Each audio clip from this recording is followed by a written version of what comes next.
हिंदी कवि कहता है कि एक दिन वो भोले भंडारी बन करके ब्रजनारी गोकुल में आ गए हैं, वृंदावन आ गए हैं।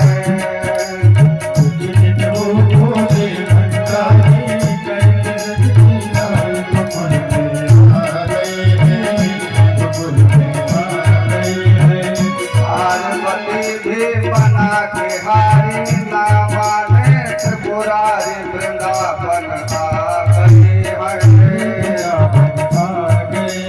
पार्वती भी बना के हारी ना माने त्रिपुरारी गोकुल में आ गए हैं, गोकुल में आ गए हैं।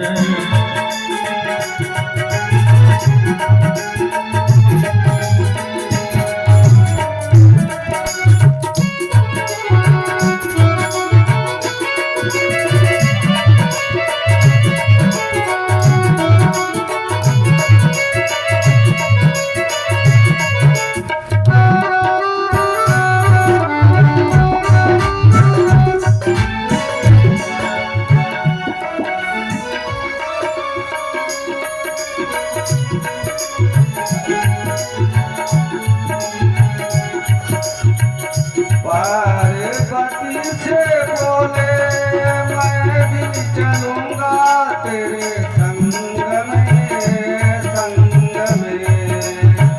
पार्वती से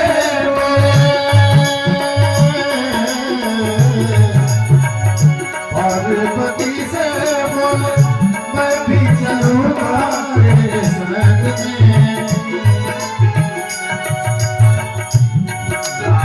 संग श्याम नाचे मैं भी नाचूंगा तेरे संग में, संग में।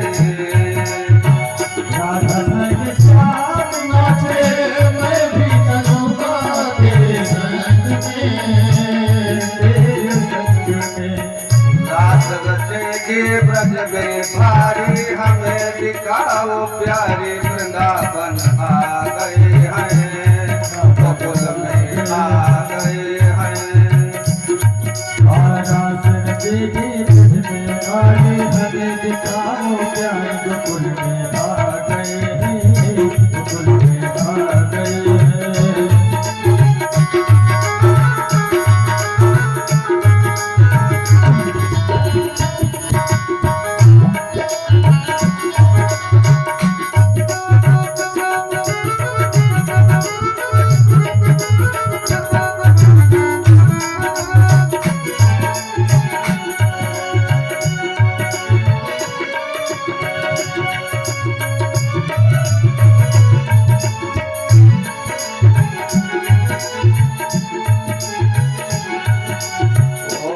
मेरे भोले स्वामी कैसे ले जाऊं तुझे रास में, रास में।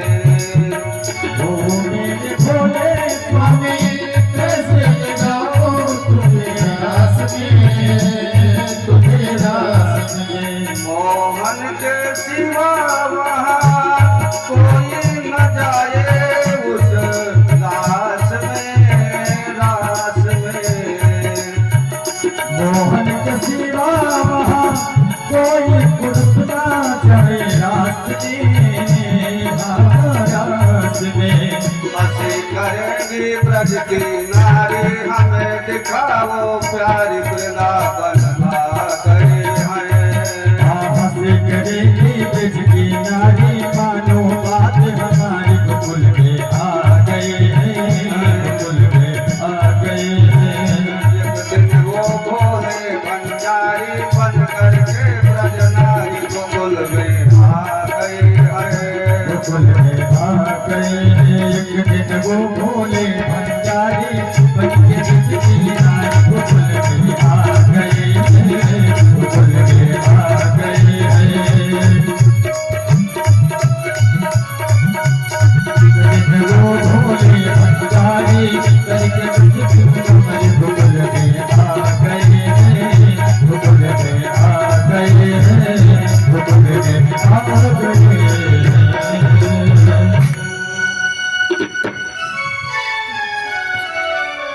भोलेनाथ जी उस जो है महाराष्ट्र में आए। अच्छा, सब गोपी आई, भगवान जो है बंसी बजा रहे हैं, सब नाच रहे हैं, सब लाश नृत्य कर रहे हैं। अब भोलेनाथ जी केवल जो है 3 ताल नाचना जानते हैं। ये 3 ताल नहीं, धा धिन धिन धा धा धिन, ये 3 ताल है, वो दूसरा 3 ताल है। वो 3 ताल कौन सा नाचना जानते हैं? डमट डमट डमट डमन, या तो डमट डमट पर नाचते हैं, एक ताल ये हुआ डमन का, और एक धगत धगत धगत, या तो धगत धगत पर नाचते हैं, और या थिबिन थिबिन थिबिन, यही 3 ताल जानते हैं भोलेनाथ। और इसी 3 ताल में डमरू बजता है। और जब भोलेनाथ जी इस 3 ताल पर नृत्य करते हैं तो पूरा संसार भस्म हो जाता है। अब भोलेनाथ इसी 3 ताल को लगाए, महाराज पूरा संसार काम गया। भगवान विचार करने लगे कि ये रंग में भंग कौन डाला, ये कौन गोपी पे तुका गई जो तांडव नृत्य कर रही है। भोलेनाथ जी घूंघट को काट करके नाच रहे थे। भगवान पहुंचे, घूंघट को उठाया, कहा चलने दीजिए, सब अच्छा लग रहा है। भोलेनाथ, अरे कहा महाराज तुमको अच्छा लग रहा है, पूरा सृष्टि अभी समाप्त हो जाएगी। हाथ पकड़ा भोलेनाथ का। भोलेनाथ जी ने कहा कि जो हमको गुण सहूर मिला है वही तो अर्पित कर सकते हैं प्रभु जी, और तो हमारे पास कुछ है नहीं। कहा अच्छा तो ठीक है, आप यहीं पर बैठ करके न्यायाधीश बन जाइए। आप देखिए कि श्याम जीतते हैं कि काम जीतते हैं। अब भोलेनाथ जी वहां पर गोपेश्वर नाथ बन करके आज भी विराजते हैं उस महाराष्ट्र भूमि पर। भोलेनाथ जी गोपेश्वर नाथ के रूप में प्रतिष्ठित हुए। बोलिए गोपेश्वर नाथ भगवान की जय हो। गोपेश्वर नाथ के रूप में वहां पर प्रतिष्ठित है। और यह महाराष्ट्र हुआ, अब काम पराभव को प्राप्त हुआ, पराजित हुआ। कल की कथा में आप सुनेंगे यही काम जो है भगवान का पुत्र बना आगे चल करके। इस प्रकार से भगवान ने यह महाराष्ट्र लीला किया है। उसके बाद में युगल गीत गाया गया है। युगल गीत के बाद में महाराज कंस जितने जो है राक्षसों को भेजते हैं, एक भी लौट करके जब मथुरापुरी नहीं आए तो इनको बड़ी चिंता हुई कि इस संबंध में क्या किया जाए। उसी समय बंधुओं नारद जी महाराज पहुंच गए। नारद जी महाराज ने सब कह सुनाया। कहा महाराज देखो, ये जो कन्या आपके हाथ से छूटी हुई है ये यशोदा पुत्री है, और जो नंद का लाला है वो देवकी पुत्र है। कंस महाराज आपके साथ में बसदेव जी ने विश्वासघात किया है। निशात मसिम्मा तत्र वसुदेव जिघांसया, हाथ में तलवार लिया, मैं बसदेव को अभी मार डालूंगा। नारद जी ने कहा बस हो गया, तुम्हारा खेला समाप्त। कहा कैसे? कहा कि आप जो है वृक्ष काटना चाहते हैं, लेकिन महाराज कुलही से काटना चाहते हैं, तब तक जड़ जो है और मजबूत हो जाएगी। आप बसदेव को मार करके क्या करेंगे? उनको तो बाद में भी मार सकते हैं। हाँ महाराज, तब क्या करूं? अरे कोई मेला ठेला करवा करके उसी में नंद के पुत्र को बुला करके पहले उनको मारिए, और ये सब तो अपने मर जाएंगे। हाँ महाराज, ये तो बात अच्छी है। तो कौन सा मैं जो है महोत्सव करूं, कौन सी तारीख से करूं? तो नारद जी भी बहुत अद्भुत है। कंस महाराज जी को साहित्य बता रहे हैं, पंडित जी साहित्य बता रहे हैं कि आरभ्यताम धनुर्याग चतुर्दश्याम यथा विधि। महाराज आप यज्ञ कीजिए चतुर्दश्याम, चतुर्दशी तिथि बहुत बढ़िया। आज तक कोई भी शुभ कार्य चतुर्दशी में नहीं बताया गया, लेकिन जैसा जजमान होता है वैसे साहित्य होती है। अब बहुत जजमान होते हैं, है पंडित जी जियो नहीं कहते, है पंडित तरी हमारा साहित्य बताओ। तो पंडित जो जान रहे वो पसीना में कहिए। अब उनके पास चतुर्दशी, चतुर्थी और भद्रई बचा। अब उसी में आपको बता दिए। तो जैसे जिसका आचरण होता है वैसे उसको साहित्य भी प्राप्त होती है। महाराज कंस ने कहा चतुर्दशी से आप यज्ञ कीजिए, आपका कल्याण होगा, और उसी में बुलाइए। कहा ठीक है। यज्ञ की व्यवस्था होने लगी, और महाराज कंस ने अक्रूर जी को बुलाया। कहा देखो हम एक योजना बनाएंगे।